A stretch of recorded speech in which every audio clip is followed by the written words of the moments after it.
El subsidio a los combustibles se cortó de un tajo y hay estado de excepción para controlar las protestas. Las medidas económicas generan incertidumbre. ¿El gobierno podrá contener la presión? La gasolina extra no sube en esta magnitud desde que Lucio era presidente, es decir, hace 16 años. Y el fin al subsidio del diésel es prácticamente inédito. Las nuevas generaciones no saben cómo el Ecuador se convulsionaba en los 80 y los 90 cuando los gobernantes anunciaban los paquetazos. Pero la zona de confort de la gasolina barata se convirtió en la principal distorsión de una economía ahogada en el déficit y adicta a un acelerado endeudamiento. En el programa de hoy veremos si los números fríos con los que se quieren corregir estos desajustes evitarán que en las calles se prenda el fuego de la protesta. ¿Moreno tomó las medidas políticamente correctas? Lo sabremos enseguida.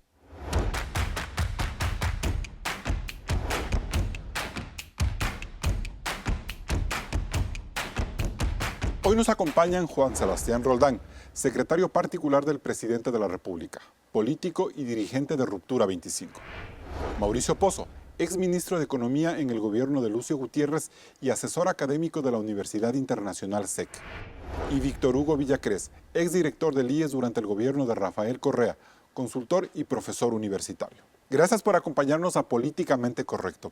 Hoy vamos a hablar de las medidas económicas adoptadas por el gobierno, que si bien son las terceras en estos 28 meses de gestión, resultan las más importantes en varios años y por varios aspectos. Claudia.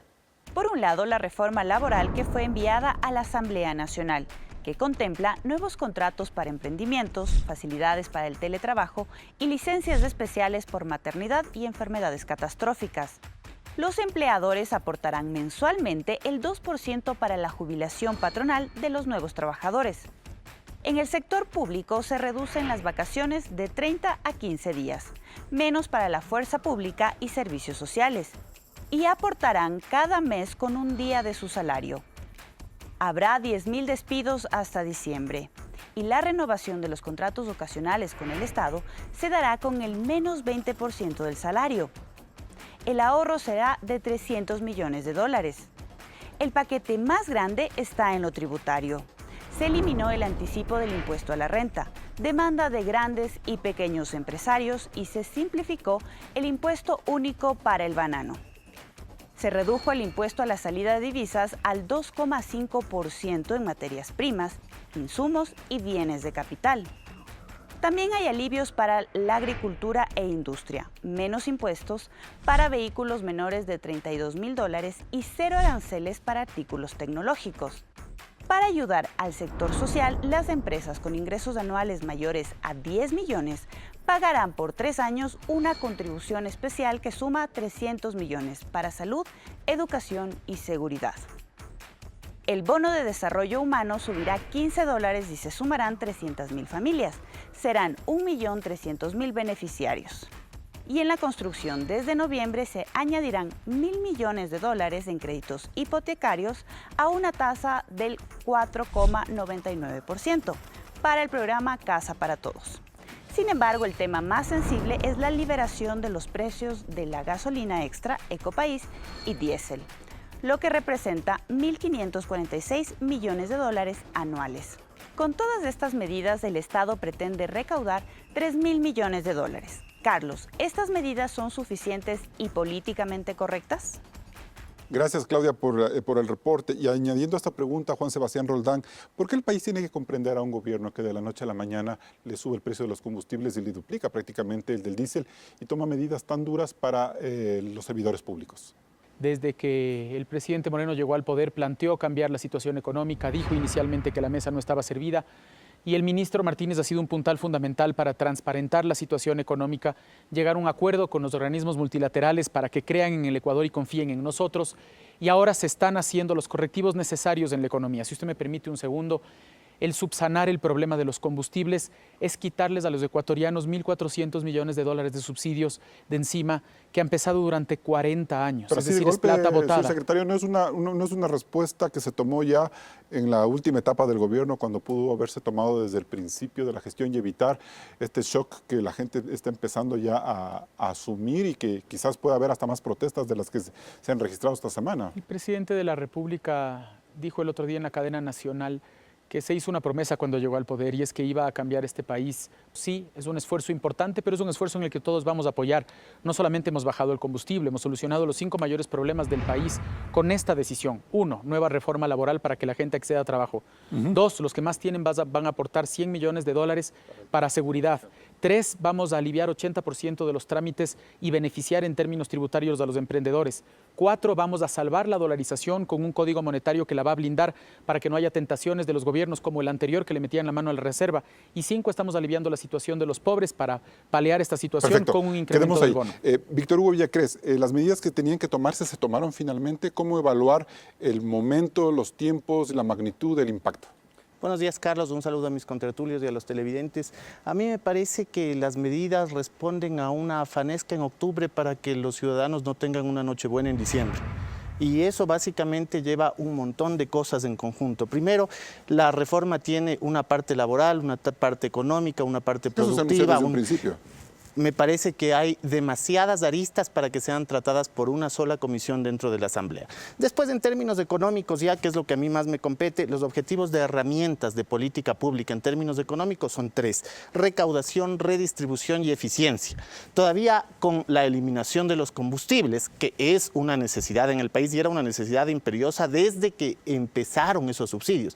Es imposible que un economista crea que esos subsidios eran eficientes. Son ineficientes. El problema de fondo es: ¿era este el momento como para eliminar esos subsidios? ¿Existe atrás un programa que nos va a llevar a cumplir objetivos y esos objetivos resultados que beneficien las políticas sociales del país? Suya? Yo pienso que no. Yo creo que la improvisación es tan profunda que hasta el día anterior se debatía un probable incremento del impuesto al valor agregado y finalmente presentan una eliminación de subsidios en materia de combustibles. Yo creo que un poco fue el tema del termómetro de cómo la ciudadanía iba recibiendo una u otra medida. Atrás de la eliminación del subsidio a los combustibles tiene que haber toda una política de electromovilidad, por ejemplo. ¿Qué se va a hacer con el transporte público? ¿Cuánto se va a subsidiar? Pero volvamos al concepto de la improvisación, eficiente? por favor. Vamos a ese concepto de la improvisación que usted maneja. Por supuesto, yo lo que digo es que estas decisiones se tomaron de manera apresurada, tanto así que, por ejemplo, una de las máximas autoridades del país dijo que todavía en la mañana se evaluaba si se subía o no subía el IVA y que en la noche tendríamos la noticia del presidente de la República. Evidentemente no se lo hizo, se tomó otra decisión, pero son vasos comunicantes. Bien. Acuérdense que esto es ingresos y egresos y lo único que se está buscando es estabilidad en cuentas fiscales, es decir, una política neoliberal de estabilidad en cuentas fiscales, descuidando cuentas sociales. ¿Era necesario, Mauricio Pozo, dar un sacudón de este tipo como el que dio el gobierno esta semana? ¿No fue como que de la noche a la mañana, sin quizás medir las consecuencias de lo que puede venir en cuanto al bolsillo de la gente? Gracias por la entrevista, Carlos, saludando a los compañeros de mesa. Las decisiones de política económica tienen que sustentarse en base a cuál es la realidad en un determinado momento.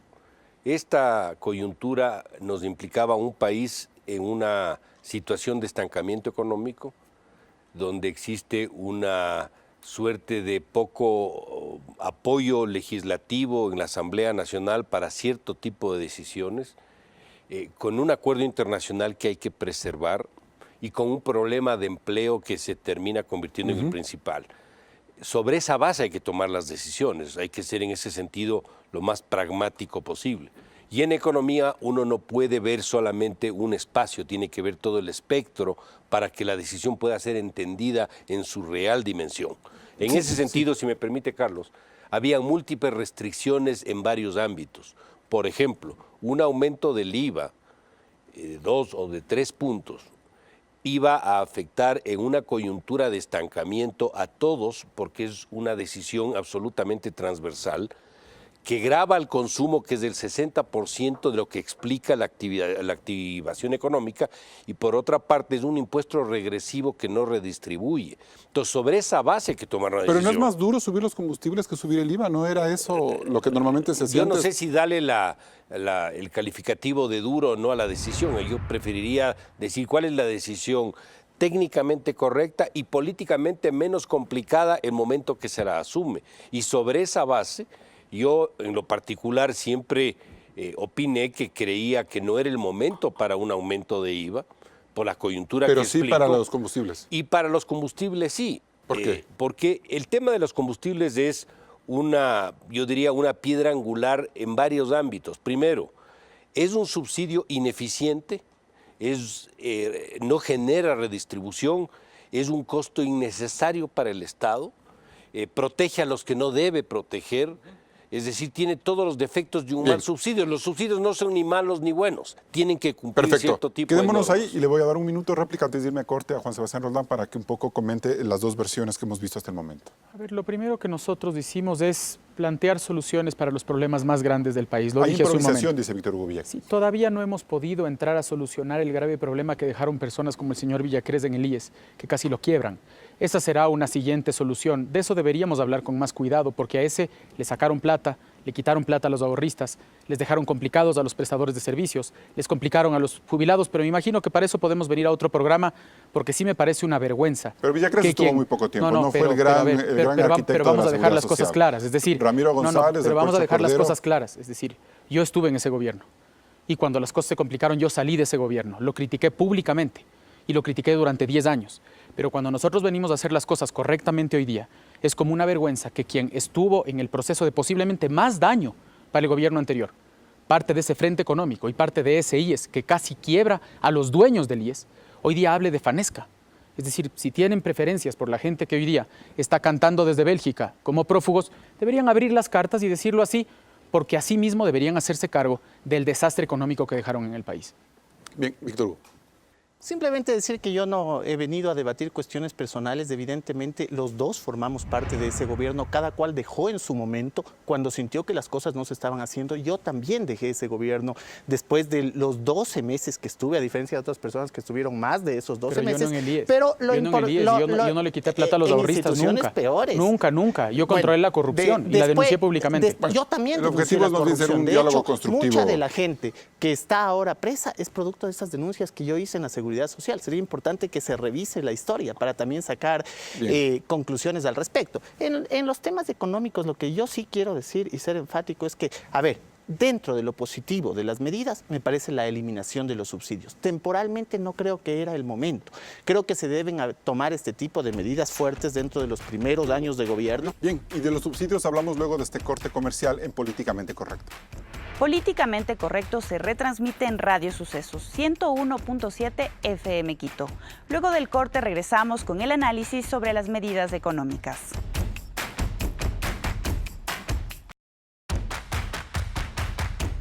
Y desde el jueves pasado, día en que entraron a regir los nuevos precios de los combustibles, el sector de la transportación plegó a una paralización en distintas ciudades y carreteras del país. A su movilización se sumaron ciudadanos y varios sectores políticos que rechazan las medidas del gobierno. La tensión política se ha elevado en las últimas horas, mientras el gobierno insiste en mantener las medidas. Las reacciones de varios sectores continúan. Veamos. Una cosa es que uno sea prudente y otra cosa es que no tenga valentía. Tengo valentía y me sobra para tomar decisiones en beneficio de este país al que amo tanto. No se trata de una pelea entre transportistas y gobierno. Se trata de una medida dura, cruel, que afecta directamente a los bolsillos de cada uno de los ecuatorianos. El sector empresarial no puede sostener su competitividad en subsidios.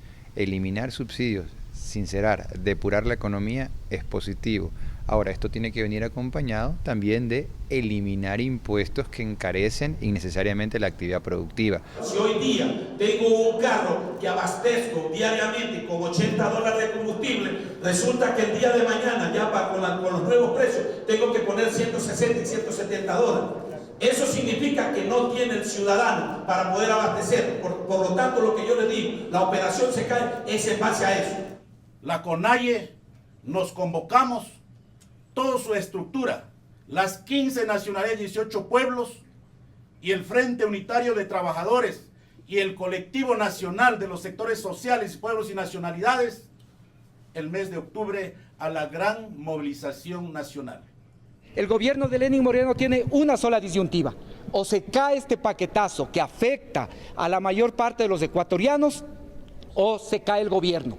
No podemos caer en la trampa de quienes hoy, con su actitud violenta, pretenden crear un estado de caos que nos regresaría a los años de inestabilidad política.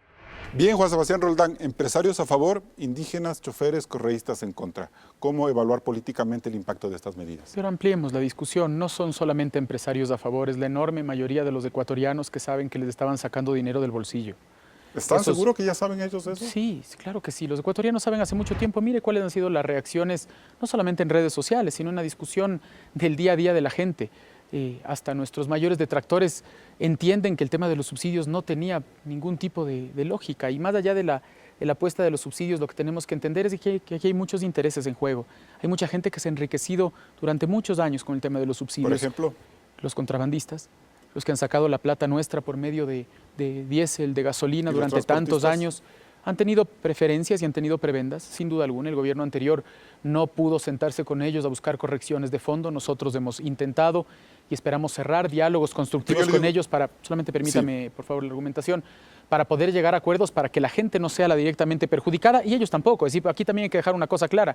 Si su tanque de gasolina o de diésel se multiplica por 2, tenemos que buscar un acuerdo. Pero lo lógico es sentarnos y buscar un acuerdo y no paralizar un país. Es decir, ir del un extremo a otro es que sí parece que hay tentaciones correístas que son las que tratan de desestabilizar un gobierno que ha luchado...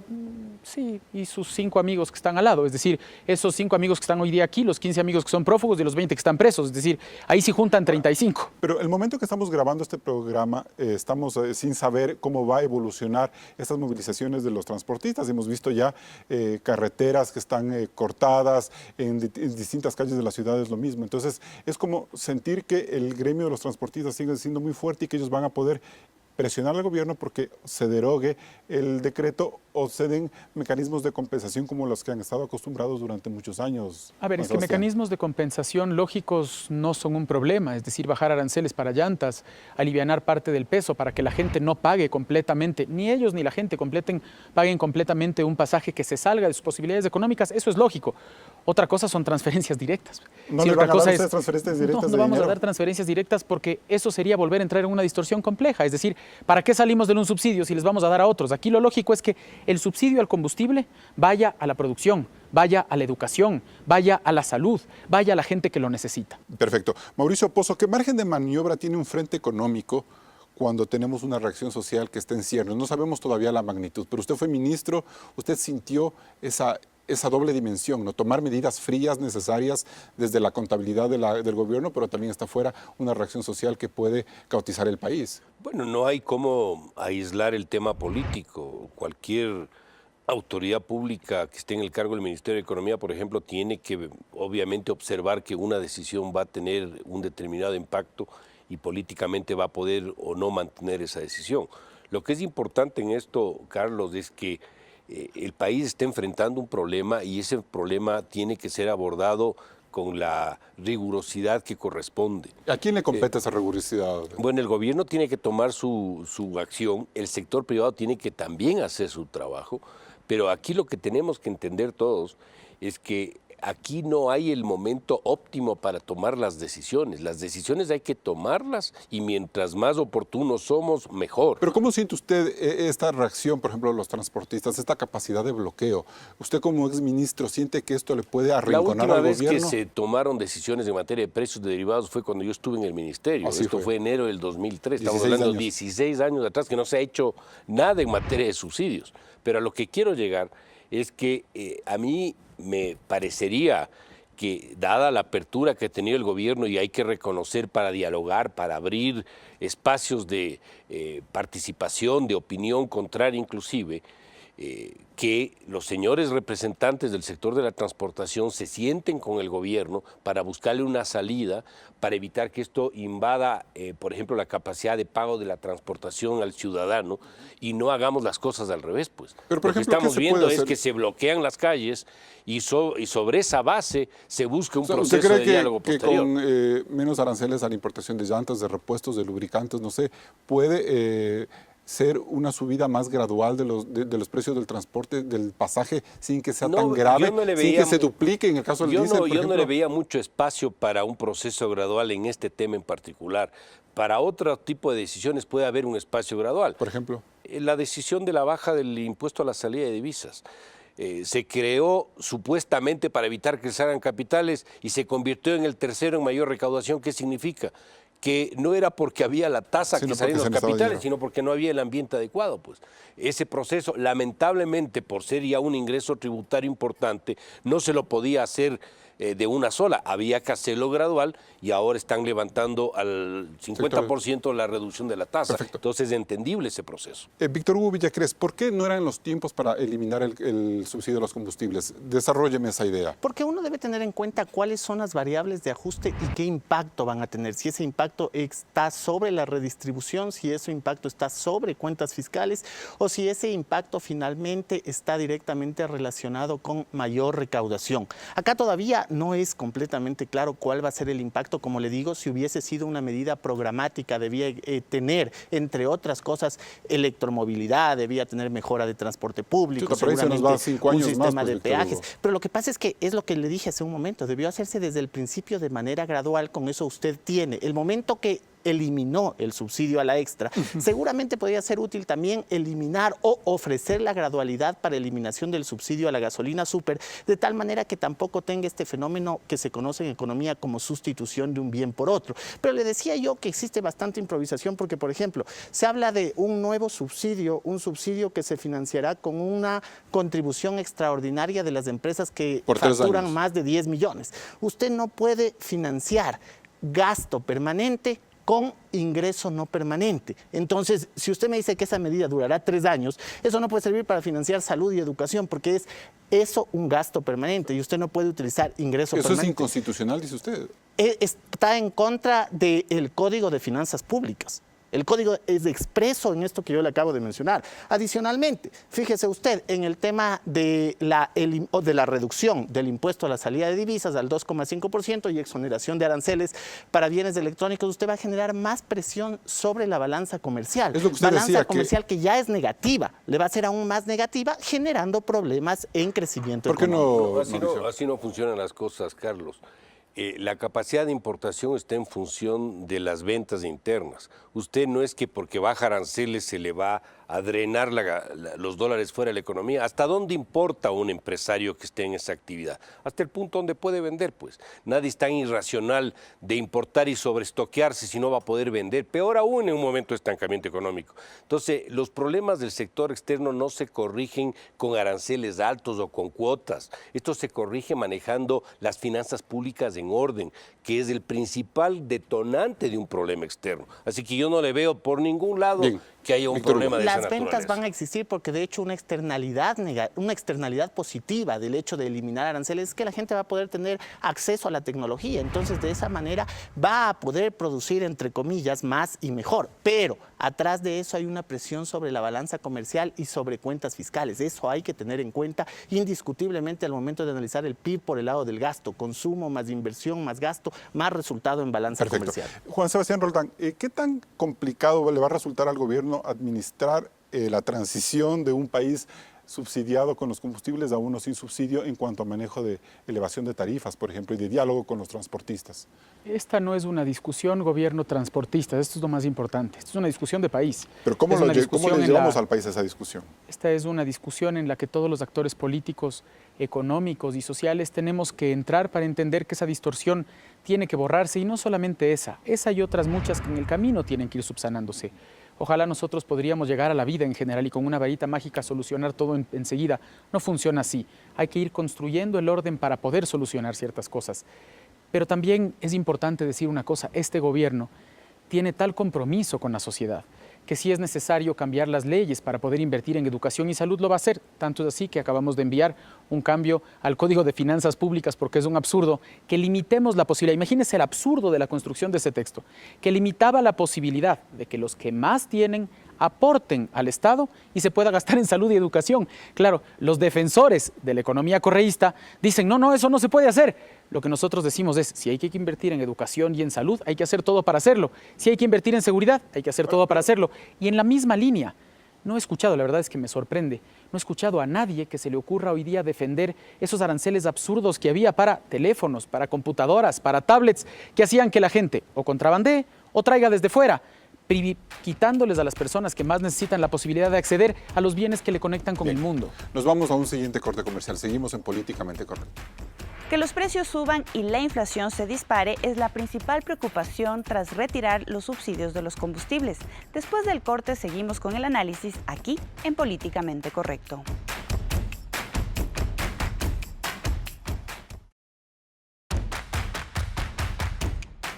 Desde 1980, las medidas de ajuste que tomaban los gobiernos trataban de controlar el principal indicador de la crisis económica, la inflación. Veamos este recorrido. La escalada empezó con Roldós y Hurtado, quienes subieron el precio de los combustibles. Devaluaron el sucre y la inflación subió del 17% en 1981 al 31% en 1984. Desde ese año, Febres Cordero tomó medidas similares y dejó el gobierno con una inflación del 58%. Borja, en su primera etapa gradualista, vio trepar la inflación a uno de los puntos más altos, el 76% en 1989, para luego descender al 55%. Sixto, entre sus medidas, liberalizó la gasolina, pero la inflación se redujo al 24% en 1996. A los gobiernos inestables de Bucaram, Alarcón y Maguad les acompañó el paquetazo, la pulverización del sucre y la inflación cercana al 100% en el año 2000. Desde Noboa y con la adopción del dólar, la inflación cayó al 6% en el 2003. Y para descender al 3,4% en el 2007. Durante la década correísta se profundizaron los subsidios a los combustibles y la inflación fue estable. Moreno decidió liberalizar el precio del diésel, la Extra y Ecopaís, en meses de ligera deflación que llega al menos 0,1%. ¿Sus medidas harán que los precios suban y la inflación repunte en la dolarización? Bien, esa es la pregunta, Mauricio Pozo. ¿Se está rasgando el principal activo que ha logrado la dolarización, que es contener la inflación, con este tipo de medidas como el alza de los combustibles? No creo, Carlos. La actividad económica en este momento, por la poca activación que tiene, el dinamismo bajo que tiene, no genera la demanda suficiente para que se produzca una presión sobre los precios. Sobre esa base hay que entender que cuando se toman decisiones, por ejemplo, en materia de precios como los combustibles, lo que ocurre es que en la fecha que se toma hay un ligero repunte de nivel y después tiende a decrecer. Eso lo digo porque en el año 2003 pasó exactamente eso y la inflación bajó del 12 al 1,5%. Pero el impacto de esta alza de combustibles es mucho más alta que la que se tomó. Fue 25% en esa época. Ahora es del 100, prácticamente 80, 100 en el diésel. De un espectro, pero estamos en un proceso recesivo también, entonces hay que verle en el contexto. O sea, sí era un momento de oportunidad interesante, porque si el país está estancado, está en deflación prácticamente, ¿esta medida era el momento para tomar la medida o no? No, el momento de que tomar la medida es independiente de que si hay proceso de estancamiento o no. Es que ustedes en Argentina suben el combustible en esta inflación. Pero lo que pasa es que en pues Argentina dejaron que se les vaya el espacio durante un tiempo y terminaron con un desgaste fiscal que les generó presión cambiaria, se disparó el peso. Con eso perdieron reservas, tuvieron que ir a pedirle plata al fondo y la inflación y el tipo eso de no cambio va a pasar subió. en Ecuador. Eso no tenemos aquí y eso también es el otro elemento que quiero citar. Aquí usted no tiene opción, para poder gastar lo que no tiene. La dolarización es un flujo de caja, o tiene los dólares o no tiene los dólares. Y eso para un gobierno desordenado era bueno. Ya me quiero imaginar con las tendencias de gasto de Correa, ¿qué habría pasado con moneda nacional? Con la maquinita de imprimir Tuviéramos en como Carondelet. Venezuela o Argentina. Yo creo que estaríamos por ahí. Pero lo que quiero decir es, no hay opción de impresión y no hay opción de depreciación cambiaria. Y además estamos en un proceso de estancamiento. Entonces, miedos de que esto va a generar una espiral inflacionaria. Si sube el diésel van a decir entonces es más caro transportar los productos, entonces tiene que subir los productos de primera necesidad, los de la agricultura, hay un tema que es pan. fundamental. El precio del diésel o del precio de la gasolina es un insumo del proceso productivo. El transportista incurre en gastos de salarios, seguros, movilización, y uno de ellos se llama diésel. Entonces no es porque esto aumenta el doble o lo que sea, va a aumentar el doble la tarifa. Obviamente van a tener que replantear y renegociar a dónde llegan, pero que no se piense que esto va a generar un boom de espiral inflacionaria y que todo va a subir. Así no se produce, y la evidencia muestra lo contrario. Víctor Hugo, usted sabe de precios y de canasta familiar. ¿Van o no van a subir los precios con esta medida? En la economía existe un concepto que es la elasticidad, y la elasticidad de los costos con respecto al precio. Es decir, cuánto influyen en los costos de los insumos la transportación, y de esa manera se puede calcular el precio en los productos. Inevitablemente hay algunas cosas que van a subir. El costo de transporte va a subir, el costo de bienes, víveres de primera necesidad, muchos de ellos van a subir porque existe un transporte desde las periferias, desde los campos hacia las ciudades. Va a subir seguramente algunas cosas que están asociadas a Roldán suele decir que algunos productos como la papa pueden subir no más de un 6% en los precios. ¿Usted cree que va por ahí o puede ser más alto o más bajo? A ver, yo creo que tiene que hacerse un análisis de sensibilidad, de elasticidad en cada uno de los productos. Este análisis lo va a hacer con mayor facilidad las empresas grandes que tienen la capacidad y que tienen una estructura de costos y contable. El problema es qué pasa con la persona que vende en el mercado. Y ahí se puede producir un fenómeno especulativo en donde las autoridades tendrán que ejercer cierto control, que también es difícil, por cierto, porque ¿cómo usted controla cuál es el margen exacto que debían subir con respecto a esa sensibilidad? Entonces es un fenómeno económico que sí coincido que se va a ir ajustando en el tiempo. Es decir, tiene un primer impacto fuerte y después la inflación se conoce como aumento constante y sostenido de precios en la economía en un periodo determinado. Se ajustarán en ese periodo y después van a ir... Y dadas las circunstancias en las que está este momento el país con una inflación negativa, ¿no es bueno que haya un poquito de inflación vía estos ajustes? Pues no es negativa, Carlos. Menos uno. No, la cifra del mes de agosto debe estar por salir la de septiembre. Estaba en 0,3. Bueno, pero estamos en cero, digamos. Sí, la verdad es esa. ¿Y no es bueno eso que haya un poco de inflación en estos momentos? Bueno, la inflación se debe producir cuando la gente demanda más productos, no necesariamente cuando hay una subida de costos. La inflación buena es esa cuando se demanda y eso genera elevación en precios. Juan Sebastián Roldán, es un costo de oportunidad el que están corriendo ustedes.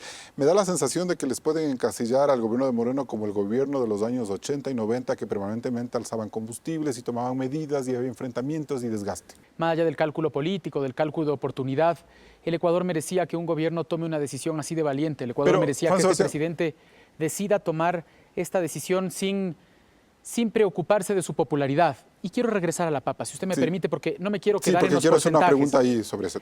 Nosotros hemos hecho un análisis cuidadoso, el INEC ha hecho un análisis cuidadoso y pongo este ejemplo específicamente, voy a redondear para facilidad de los televidentes, pero en la estructura de costos de la papa el transporte no es más del 20%. ¿No es cierto? Y en estructura del transporte, el diésel no es más del 20% a su vez. Es decir, si duplicamos el costo del transporte, no tiene por qué subir en un quintal de papas de $30 más que 1, 2 o 2.5 dólares por quintal. Eso no necesariamente es complicado para la economía en general. Y otros insumos industriales como el diésel, por ejemplo, para la pesca, que se marca directamente en exportación de productos, que siempre es un problema porque siempre son más caros los productos ecuatorianos. Ahí hay otra discusión, creo que más larga. Habrá que sentarse con todos los industriales y preguntarles si no necesitarían todos los industriales un subsidio, porque todos los industriales podrían decir lo mismo, ¿no es cierto? Hay otras industrias, si usted me permite, que utilizan mucho más mano de obra, y en la discusión de que la falta de competitividad es sueldos altos, entonces esas industrias necesitarían más subsidios. Pero esas industrias nos dicen y nos han dicho durante todo el gobierno que no necesitan subsidios y que es injusto que unos tengan y otros no tengan. Que él dice que es momento de que les dejen competir sin más subsidios. Entonces yo creo que ahí es importante. No, pero al mismo tiempo yo creo que es lo responsable con el país. Es decir, nosotros no podemos seguir pagando con el respeto que se merece todo el mundo, a quienes tienen lo suficiente como para buscar otros criterios de competitividad y se sostienen en un subsidio que cuesta $1.400 millones. Es decir, eso es, perdone, pero es que esto es importante, eso es pagar por combustible de un barco lo que debería estar en educación. Y eso no es correcto. Pero, Juan Sebastián, hace algunos meses, no sé exactamente cuándo, el presidente Moreno hablaba de que no se dio un paquetazo en un momento porque no iba a subir los combustibles. Él, hasta hace algún tiempo, no creía en subir los combustibles o liberar el subsidio como una forma de sanear la economía. ¿Qué pasó en ese devenir? ¿En qué momento cambió Moreno?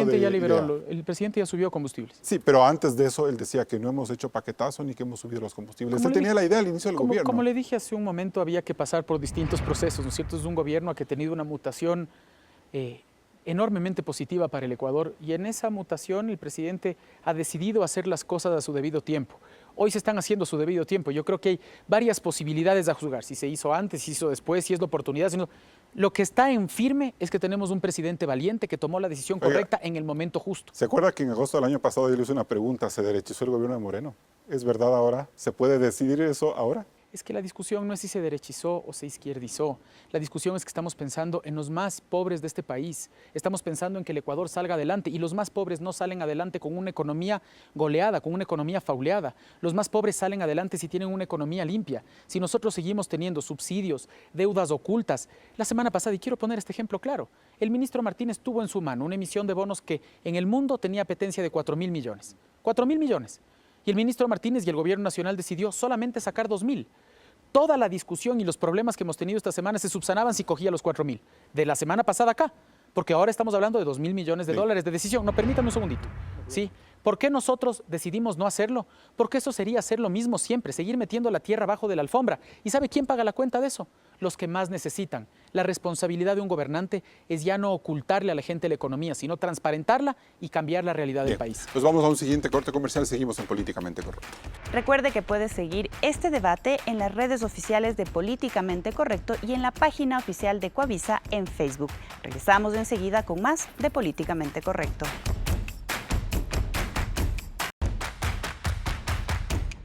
Seguimos en Políticamente Correcto. Víctor Hugo Villacrés, ¿cuál debe ser el siguiente momento económico que debe tomar el gobierno? Ya una vez que se lanzaron estas medidas, que hay que ver cómo se asientan en la vida real, ¿cuál es el siguiente paso en su criterio? Mire, yo creo que es complicado porque viene una etapa que debió haber sido previa, que es una etapa de diálogos y consensos para buscar que las medidas queden en terreno fértil, es decir, que las medidas logren cuajar en el tiempo. Y ahí usted ve nuevamente algunas improvisaciones. El tema, por ejemplo, de los subsidios. Se habla que va a subir 300.000 nuevas familias en el registro social para bono de desarrollo humano, pero aún ni siquiera está contratada la encuesta de registro social. Pues hasta ahora debían tener 1 millón de encuestas y no tienen esas encuestas. Eso no es cierto. Perdóname, eso no es cierto, lo que estás diciendo no es verdad.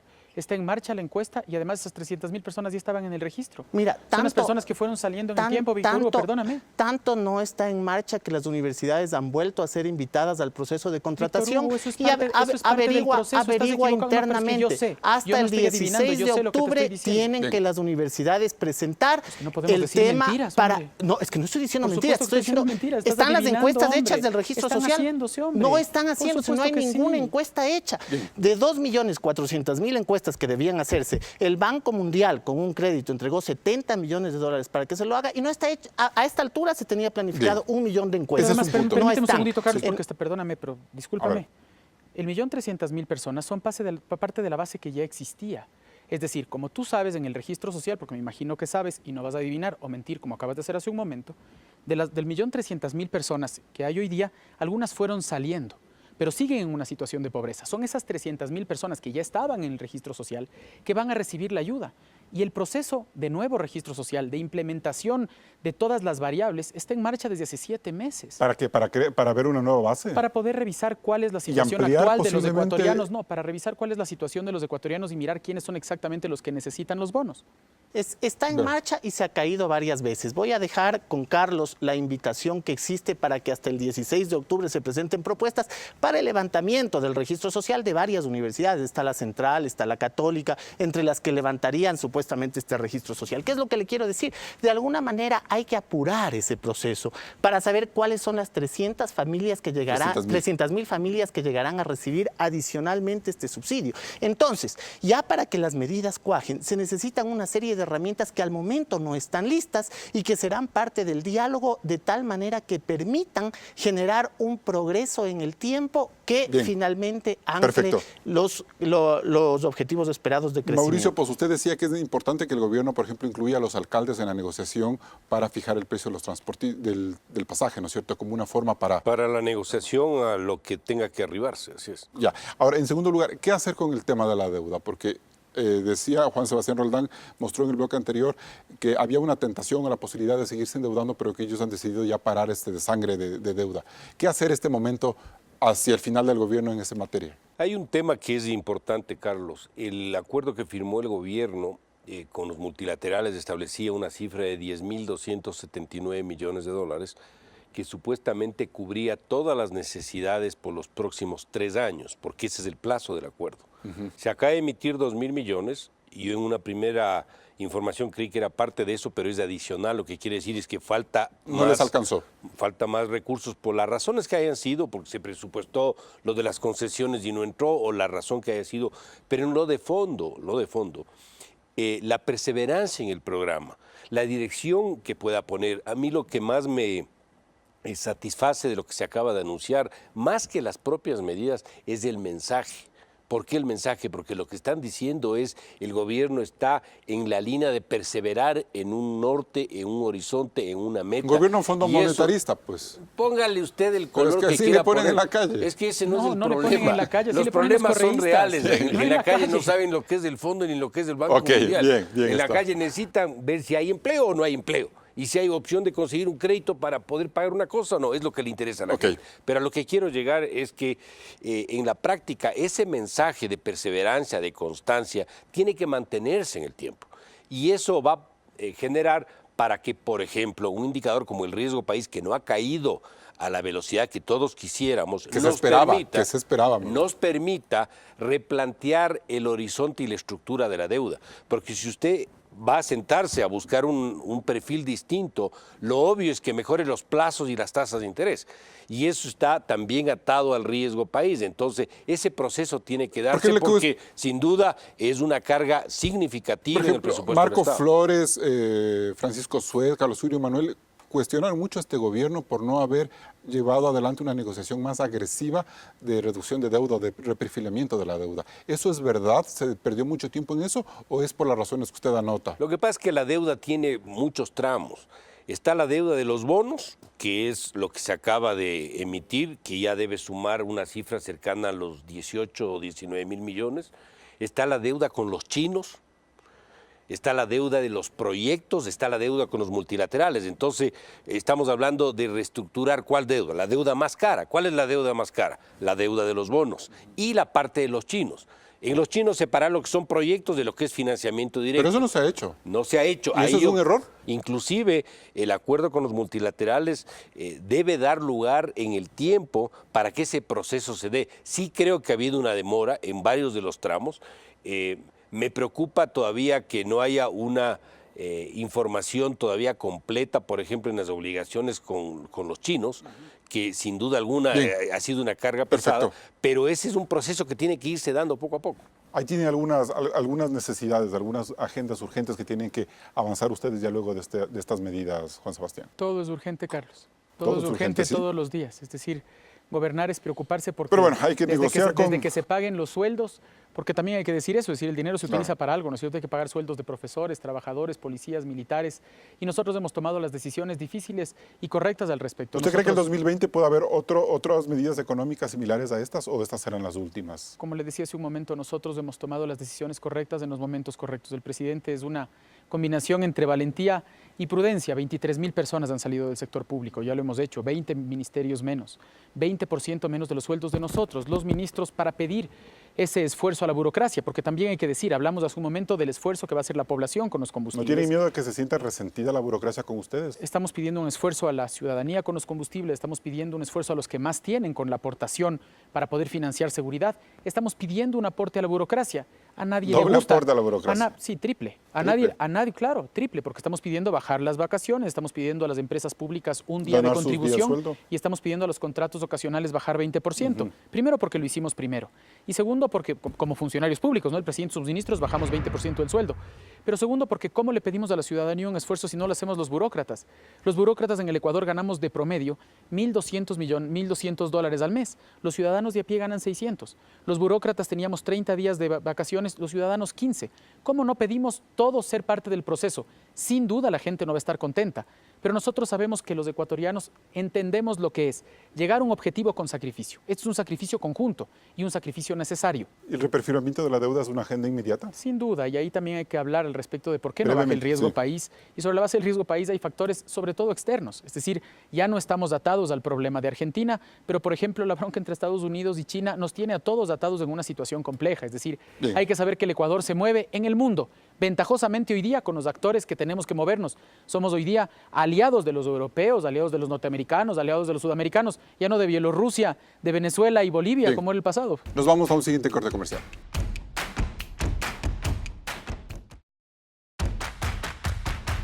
Entramos en la etapa de conclusiones. Mauricio Pozo, ¿el gobierno tomó las medidas económicamente correctas? Estas decisiones tienen un saldo favorable, tienen que ser perseverantes.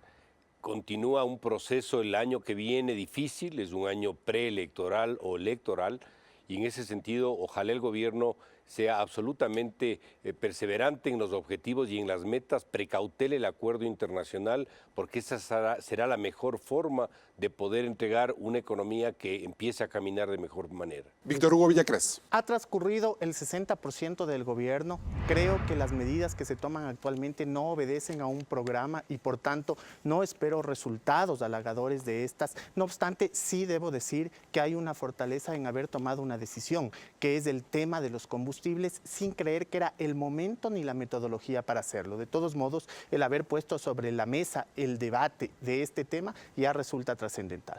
Juan Sebastián Roldán, ¿qué es lo políticamente correcto? El presidente Moreno ha demostrado que sus virtudes más importantes son la valentía y la prudencia. Ya generó dos cambios importantísimos en el pasado, la democracia y la institucionalidad, y ahora quedaba la economía. Y en estas decisiones se juntan las 5 preocupaciones más grandes de los ecuatorianos. El empleo con una nueva norma, la seguridad con un aporte de los que más tienen, la dolarización con blindarla con una nueva ley, el emprendimiento con ayudar a todos los que tienen que empujar en el país y el cuidado de los más pobres. Este es un gobierno que está con todos los ecuatorianos y que está seguro de que va a salir de esta solucionando los problemas de las futuras generaciones. Esta semana quedará grabada en la retina de la historia como el acto más audaz que han tomado los políticos por sacar de la economía ecuatoriana el peso del subsidio a los combustibles.